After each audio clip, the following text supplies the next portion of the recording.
بسم اللہ الرحمن الرحیم الحمد للہ رب العالمین والصلاة والسلام علی نبیہ الصادق الامین محمد وعلی آلہ وصحبہ اجمعین ومن تبعہم بإحسان الی یوم الدین۔ اسکرین نظر آ رہی ہے سب کو؟ جی آ رہی ہے۔ ٹھیک ہے۔ اچھا، ہم نے اس لیسن سے پہلے پڑھا تھا سورۃ الفاتحہ کے بارے میں، اس کی آیات کے بارے میں، اس میں جو اختلاف تھا وہ ہم نے پڑھا، اور جیسا کہ آپ کو اسکرین پہ نظر آ رہا ہے نمبر 4، اسی طرح اگر آپ اپنے قرآن کریم کے پیج نمبر 4 پہ دیکھیں گے تو وہاں بھی ہمیں ایک نمبر ملے گا، اور اس نمبر کا اشارہ جو ہے وہ کس پہ دیا گیا ہے؟ دیکھ کے بتائیں ذرا مجھے۔ ٹھیک ہے، اب مجھے بتائیں کہ حاشیہ نمبر 4 جو ہے وہ کس پہ آ رہا ہے؟ جی، بسم اللہ پہ آ رہا ہے۔ بسم اللہ پہ آ رہا ہے، بالکل، ماشاء اللہ، جی ٹھیک ہے۔ یہ میرے پہ بھی ایسی ہے جی۔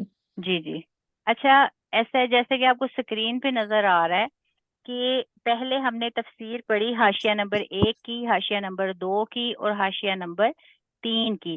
آج ہم تفسیر پڑھیں گے حاشیہ نمبر 4 کی، جو کہ بسم اللہ الرحمن الرحیم جو ہے اس کی تفسیر میں دیا گیا ہے، اور اسی طرح جیسے قرآن کریم کے پیج پہ آپ کو حاشیہ نمبر 4 نظر آ رہا ہے، بالکل اس کی تفسیر میں بھی آپ کو حاشیہ نمبر 4 جو ہے وہ نظر آ رہا ہے، اور آج ہم اس کی مکمل جو تفسیر ہے وہ پڑھیں گے۔ اب یہ تفسیر جو ہے یہ کس سے متعلق ہے؟ تسمیہ سے متعلق۔ تسمیہ مطلب بسم اللہ الرحمن الرحیم۔ بسم اللہ الرحمن الرحیم جو ہے اس کو تسمیہ بھی کہا جاتا ہے، جیسے کہ ماشاءاللہ آپ سب کو پتا ہوگا۔ اب تسمیہ کے بارے میں ہم آج پڑھیں گے کہ بسم اللہ جو ہے اس کے آغاز میں اقرأ، ابدأ یا اتلو جو ہے مخذوف ہے۔ اب باقی سارے اپنے مائکس آف کر دیں۔ اب یہاں جو ہے بسم اللہ، اس کا ترجمہ جو ہے وہ کیا کیا جاتا ہے؟ اللہ کے نام سے شروع، اللہ کے نام سے شروع یا اللہ کے نام کے ساتھ شروع۔ اب یہ جو بسم اللہ ہے اس کا لفظی ترجمہ اگر ہم دیکھیں، بسم اللہ میں جو با ہے، با کا ترجمہ ہے ساتھ۔ آگے لفظ ہے اسم، اسم جو ہے یہ نام کو کہتے ہیں۔ اللہ جو ہے اس کے بعد اللہ کا ترجمہ، جیسے کہ پہلے بھی میں آپ کو بتا چکی ہوں کہ اللہ کا ترجمہ ہمیشہ اللہ ہی ہوتا ہے، لیکن ادب کے طور پہ جب بھی آپ اللہ کا ترجمہ کریں گے تو اس کے ترجمے کے ساتھ آپ لکھیں گے لفظ اللہ۔ اللہ کبھی بھی نہیں لکھیں گے، ہمیشہ لفظ اللہ لکھیں گے۔ اب یہاں ترجمہ کیا ہوا؟ بسم اللہ، با کا ترجمہ ہوا ساتھ، اسم نام، ٹھیک ہے، نام کو کہتے ہیں نا یہ، اور اللہ جو ہے اس کا ترجمہ لفظ اللہ، یہ اس کا لفظی ترجمہ ہوا۔ اب بسم اللہ جو ہے اس کو تسمیہ بھی کہا جاتا ہے۔ اب یہاں بات کیا ہو رہی ہے کہ جب ہم بسم اللہ الرحمن الرحیم پڑھتے ہیں اور اس کے شروع میں جب ہم یہ ترجمہ کرتے ہیں کہ شروع کرتی ہوں اللہ کے نام سے یا شروع کرتا ہوں اللہ کے نام سے، اب یہاں جو ہم نے لفظی ترجمہ پڑھا، با کا ترجمہ ہم نے پڑھا ساتھ، اسم نام، اللہ لفظ اللہ۔ اب اگر ہم اس کا پورا ترجمہ دیکھیں، بسم اللہ الرحمن الرحیم، کہ اللہ کے نام سے شروع جو نہایت مہربان اور رحم کرنے والا ہے۔ اب یہاں لفظی ترجمے میں تو کہیں بھی نہیں آ رہا شروع کرتی ہوں یا شروع کرتا ہوں، تو یہ کیوں کیا جاتا ہے؟ اس لیے کہ بسم اللہ جو ہے اس کے آغاز میں، اس کے شروع میں اقرأ، ابدأ یا اتلو مخذوف ہے۔ مخذوف جو ہے چھپا ہوا ہے، مخذوف کے لفظی معنی چھپا ہونا۔ اب یہاں بسم اللہ جو ہے اس کے شروع میں اقرأ، ابدأ یا اتلو چھپا ہوا ہے، جس کی وجہ سے ہم اس کا معنی جو ہے وہ یہ کرتے ہیں شروع کرتی ہوں یا شروع کرتا ہوں۔ اب اگر ہم اس لحاظ سے دیکھیں کہ بسم اللہ جو ہے اس کے شروع میں اقرأ چھپا ہوا ہے، مخذوف ہے، تو اقرأ کا مطلب ہوتا ہے پڑھتا ہوں، ٹھیک ہے، پڑھتا ہوں یا پڑھتی ہوں، پڑھتی ہوں یا پڑھتا ہوں۔ اسی طرح